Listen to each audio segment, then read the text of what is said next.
दोस्तों, भारत में कई महान नीतिज्ञ हुए, जैसे भीष्म, विदुर, मनु, चरवाक, शुक्राचार्य, बृहस्पति, परशुराम, गर्ग, चाणक्य, भर्तृहरि, हर्षवर्धन, बाणभट्ट आदि अनेकों नीतिज्ञ हुए हैं। इन्हीं में एक थे महात्मा विदुर। विदुर धृतराष्ट्र के सौतेले भाई थे, जो एक दासी के पुत्र थे। आओ जानते हैं कि विदुर जी ने कौन सी 5 ऐसी आदतों का जिक्र किया है जिसके चलते जीवन अंधकार में हो जाता है। नंबर 1, क्रोध। महात्मा विदुर कहते हैं कि क्रोध यानी गुस्सा इंसान का शत्रु होता है। काम, क्रोध और लोभ यह 3 प्रकार के नरक यानी दुखों की ओर जाने के मार्ग है। यह तीनों आत्मा का नाश करने वाले हैं, इसलिए इनसे हमेशा दूर रहना चाहिए। नंबर 2, ईर्ष्या।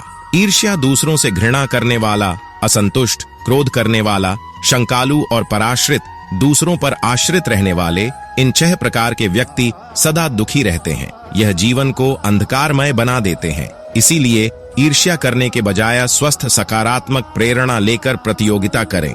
असंतुष्ट रहने के बजाय संतोष किससे प्राप्त होगा उसके लिए प्रयास करें। क्रोधित रहने और शंकालु बने रहने से हमारे सभी तरह के संबंध टूट जाते हैं। अतः प्रेम और विश्वास करना सीखें। किसके प्रति आसक्ति नहीं रखें। प्रत्येक व्यक्ति को उसके तरीके से स्वतंत्र रहने दें। नंबर 3, विश्वास करना। जो विश्वास का पात्र नहीं है उसका तो कभी विश्वास किया ही नहीं जाना चाहिए, पर जो विश्वास के योग्य है उस पर भी अधिक विश्वास नहीं किया जाना चाहिए। विश्वास से जो भय उत्पन्न होता है वह मूल उद्देश्य का भी नाश कर डालता है।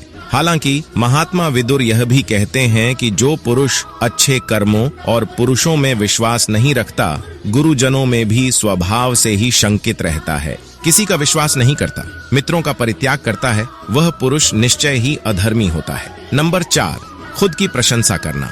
यह सही है कि हर कोई खुद की प्रशंसा करता है या करना चाहता है, परंतु यदि वह हमेशा ही ऐसा करते हुए दूसरों की निंदा भी करता है तो वह खुशहाल जीवन नहीं जी सकता। वह धीरे धीरे अंधकार में चला जाएगा। नंबर 5, मूर्खता। मूढ़ चित्त वाला नीच व्यक्ति बिना बुलाए ही अंदर चला आता है, बिना पूछे ही बोलने लगता है तथा जो विश्वास करने योग्य नहीं है उन पर भी विश्वास कर लेता है। महात्मा विदुर कहते हैं कि व्यक्ति की यह आदत उसका जीवन बर्बाद कर देती है।